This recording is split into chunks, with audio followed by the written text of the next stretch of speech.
કૃષ્ણ, રાધે રાધે. સ્વાગત છે તમારું મારા કિચનમાં. અવાજ પરથી જ ખ્યાલ આવી ગયો હશે કે આપણા ગાંઠિયા કેટલા સરસ બન્યા છે. દાંત વગરના વૃદ્ધ વડીલ વ્યક્તિ પણ ખાઈ શકે એવા ઉપરથી ક્રિસ્પી અને અંદરથી એકદમ પોચા એવા માખણિયા ગાંઠિયા આજે આપણે બનાવીશું, જે માત્ર 10 જ મિનિટમાં બનીને તૈયાર થઈ જશે અને એ પણ સોડાનો ઉપયોગ કર્યા વિના બનાવીશું. અને હા, તમારી જોડે ગાંઠિયા પાડવાનો જારો ના હોય તો પણ ચિંતા કરવાની બિલકુલ પણ જરૂર નથી. આજે આપણે જારાનો ઉપયોગ કર્યા વિના આ ગાંઠિયા બનાવીશું. તો ચાલો બનાવવાની શરૂઆત કરીએ. તો સૌપ્રથમ ગાંઠિયા બનાવવા માટે આપણે ઘરમાં રહેલી કોઈ પણ એક મોટી સાઇઝની વાટકીનું માપ સેટ કરી લેવાનું છે. તો તે જ વાટકીના માપથી મેં અડધી વાટકી કરતાં થોડુંક ઓછું તેલ લીધું છે અને તે જ વાટકીના માપથી આપણે અડધી વાટકી જેવું પાણી લેવાનું છે. તમે અડધી વાટકી સુધી પણ તેલ લઈ શકો છો. હવે તેની અંદર એક નાની ચમચી ભરીને મીઠું અને એક નાની ચમચી ભરીને આપણે પાપડ ખાંડ એડ કરવાનો છે. આપણે સોડાનો ઉપયોગ નથી કરવાનો.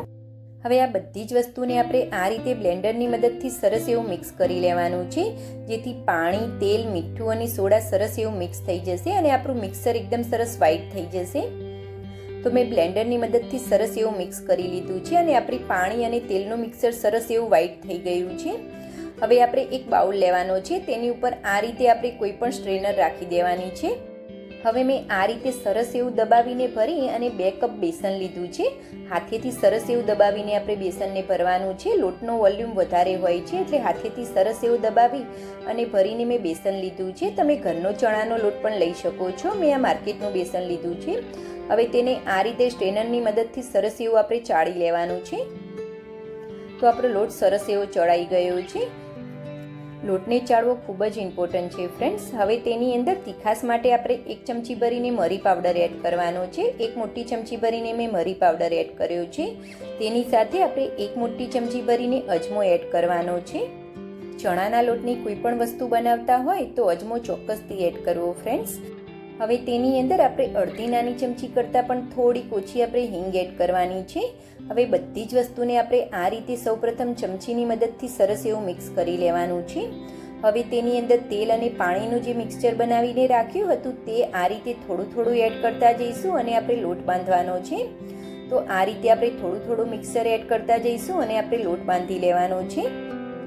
તો મેં થોડું મિક્સચર પહેલાં એડ કર્યું હતું. હવે બાકીનું બધું જ મિક્સચર આપણે અંદર એડ કરી દેવાનું છે. આ રીતે આપણે થોડું થોડું મિક્સચર એડ કરતા જઈશું અને લોટને સરસ એવો આપણે મિક્સ કરવાનો છે. આ રીતે આપણે લોટને મસળી અને સરસ એવો મિક્સ કરતા જઈશું. તો હવે આપણી બધી જ વસ્તુ સરસ એવી મિક્સ થઈ ગઈ છે અને આપણો લોટ પણ બંધાઈને રેડી છે. આ લોટને આપણે આ રીતે થોડોક ઢીલો જ રાખવાનો છે, જેથી આપણા ગાંઠિયા એકદમ સરસ એવા પોચા બનીને તૈયાર થશે. હવે આ લોટની અંદર આપણે 2 ચમચી જેવું પાણી એડ કરતા જઈશું અને લોટને આપણે સરસ એવો મસળવાનો છે. એક જ ડાયરેક્શનની અંદર આપણે લોટને મસળવાનો છે, જેથી લોટની અંદર હવાના કણ ભરાશે અને લોટ આપણો સરસ એવો ફ્લફી થઈ જશે અને તેનો કલર પણ એકદમ સરસ એવો વ્હાઈટ થઈ જશે. આ રીતે આપણે 2 ચમચી જેવું પાણી એડ કરતા જઈશું અને લોટને આપણે સરસ એવો એક જ ડાયરેક્શનની અંદર આ રીતે ફેટવાનો છે, જેથી આપણો લોટ એકદમ હળવો થઈ જશે અને તેનો કલર પણ થોડોક ચેન્જ થઈ જશે.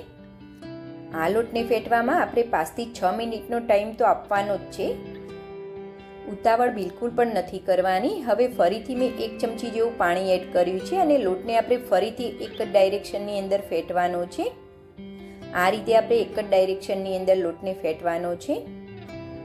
હવે આપણા લોટને મસળતા આપણને 5-1 મિનિટ જેવું થઈ ગયું છે અને આપણો લોટ સરસ એવો હળવો થઈ ગયો છે અને પહેલાં કરતાં આપણા લોટનો કલર પણ સરસ એવો ચેન્જ થઈ ગયો છે. આ લોટની અંદર આપણે અડધો કપ અને ઉપરથી લોટને મસળવામાં 4 ચમચી જેવું પાણી એડ કર્યું છે.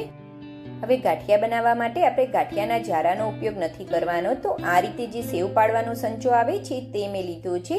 તેની અંદર આ રીતે જે મોટા કાણાવાળી જે જારી આવે છે તે મેં લીધી છે અને તેની ઉપર આ રીતે આપણે તેલ લગાવી દઈશું. જો તમારી જોડે ગાંઠિયા પારવાનો જારો હોય તો તમે તેની મદદથી હાથેથી ઘસીને પણ આ ગાંઠિયા બનાવી શકો છો. હવે સંચાને પણ આપણે તેલથી ગ્રીસ કરી લેવાનો છે. તો આ રીતે આપણે બધે જ ફરતે તેલ લગાવી દઈશું, જેથી આપણા ગાંઠિયાનું બેટર સંચાની અંદર ચીપકશે નહીં અને આપણા ગાંઠિયા સરસ એવા પડશે. હવે આ લોટને આપણે સંચાની અંદર ભરી લઈશું. આ રીતે દબાવતા જઈશું અને લોટને આપણે સંચાની અંદર ભરી લેવાનો છે.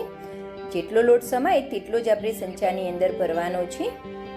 હવે સંચાને આપણે બંધ કરી દેવાનો છે. તો સંચાને આ રીતે આપણે સરસ એવો બંધ કરી દઈશું. હવે એક બાજુએ મેં તેલ ગરમ થવા માટે પણ રાખી દીધું હતું. તેલ આપણું સરસ એવું ગરમ થઈ જાય પછી ગેસની ફ્લેમને આપણે મીડિયમ કરી દેવાની છે. હવે આ રીતે આપણે ગાંઠિયાને પાળી લઈશું. આ રીતે રાઉન્ડ કરતા જઈશું અને ગાંઠિયાને આપણે પાળી લેવાના છે. ગેસની ફ્લેમને આપણે મીડિયમ રાખવાની છે. એક બાજુએથી ગાંઠિયા આપણા સરસ એવા ક્રિસ્પી થાય એટલે તેને આપણે પલટાવી લઈશું. તો સેમ એ જ રીતે આપણે બીજી બાજુએથી પણ ગાંઠિયાને તળી લેવાના છે. તો બીજી બાજુએથી પણ ગાંઠિયા આપણા સરસ એવા ક્રિસ્પી થઈ ગયા છે. તો તેને આપણે એક પ્લેટની અંદર નીકાળી લઈશું. તો ઉપરથી ક્રિસ્પી અને અંદરથી એકદમ પોચા માખણિયા ગાંઠિયા બનીને તૈયાર છે. તો સેમ એ જ રીતે આપણે બીજા ગાંઠિયાને પણ પાળી લેવાના છે. આ રીતે આપણે સંચાને રાઉન્ડમાં ફેરવતા જઈશું અને ગાંઠિયાને આપણે પાળી લેવાના છે. હવે ગાંઠિયાને આપણે એક બાજુએથી તળાવવા દઈશું. એક બાજુએથી સરસ એવા ક્રિસ્પી થાય એટલે આપણે તેને પલટાવવાના છે. તો ગાંઠિયા આપણે એક બાજુએથી સરસ એવા ક્રિસ્પી થઈ ગયા છે. તો તેને આપણે પલટાવી લઈશું. સેમ એ જ રીતે આપણે બીજી બાજુએથી પણ ગાંઠિયાને ક્રિસ્પી થવા દઈશું. તો બીજી બાજુએથી પણ ગાંઠિયા આપણે સરસ એવા ક્રિસ્પી થઈ ગયા છે. તો તેને આપણે એક પ્લેટની અંદર નીકાળી લઈશું.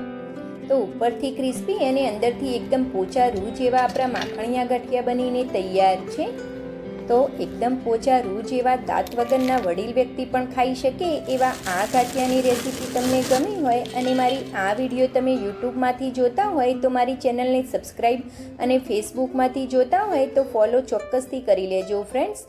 અને આ રેસીપી તમે ક્યાંથી જોવો છો તે પણ મને કમેન્ટ બોક્સમાં જણાવજો. Thanks for watching. જય શ્રી કૃષ્ણ.